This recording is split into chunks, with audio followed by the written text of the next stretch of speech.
My hospital room, which the nurses keep dimly lit like a child's bedroom at night, is only semi-private.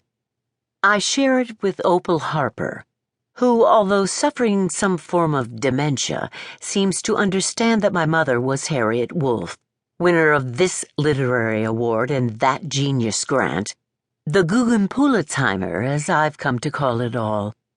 One thing I know for certain. A child of literary genius doesn't care about literary genius, believe you me. And yet it dogs me. My vascular doctor has talked about his mother's signed first edition.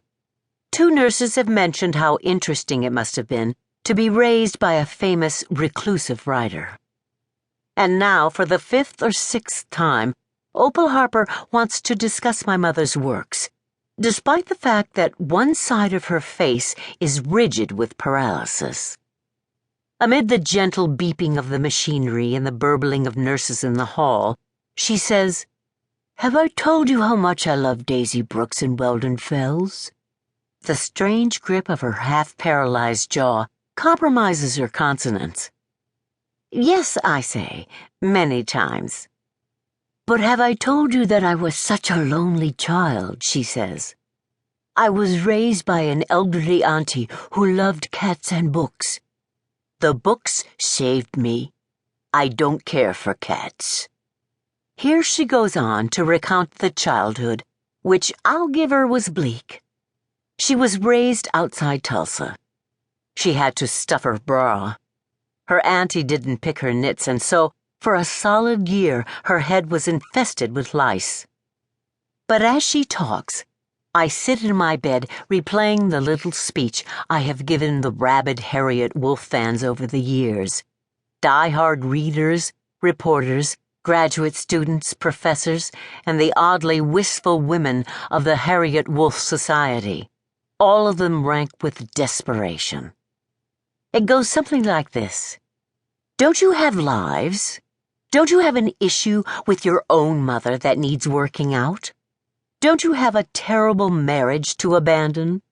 Don't you have something, anything, to actually offer society at large? Go do something.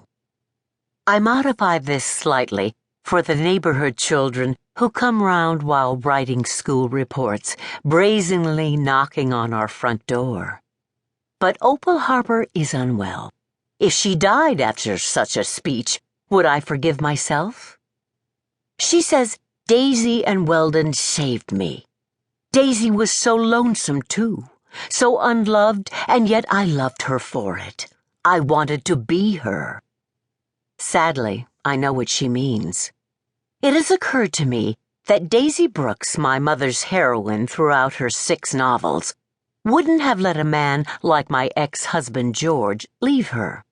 No, she'd have thrown herself into a lake and expected George to save her. And George would have saved Daisy Brooks, who'd have been drunk, of course, drunk with the wind playing over her wet, torn dress.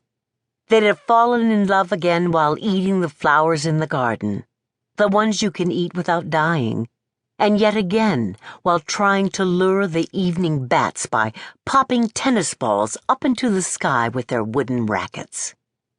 Daisy would have convinced George to move all of the living room furniture out onto the back lawn, and there they would live, even in the rain and snow.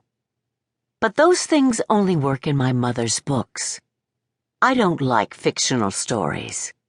My mother ferreted through reality for parts to weld together to tell her untrue stories, which always struck me as careless and selfish. Opal pulls back the curtain now, the metal hooks screeching along the rod, and I feel suddenly exposed, a frequent reaction since my heart attack, which unfortunately occurred in quasi-public. In fact, there was a crowd of neighbors on hand staring on under the heat of the summer sun, as if they'd nothing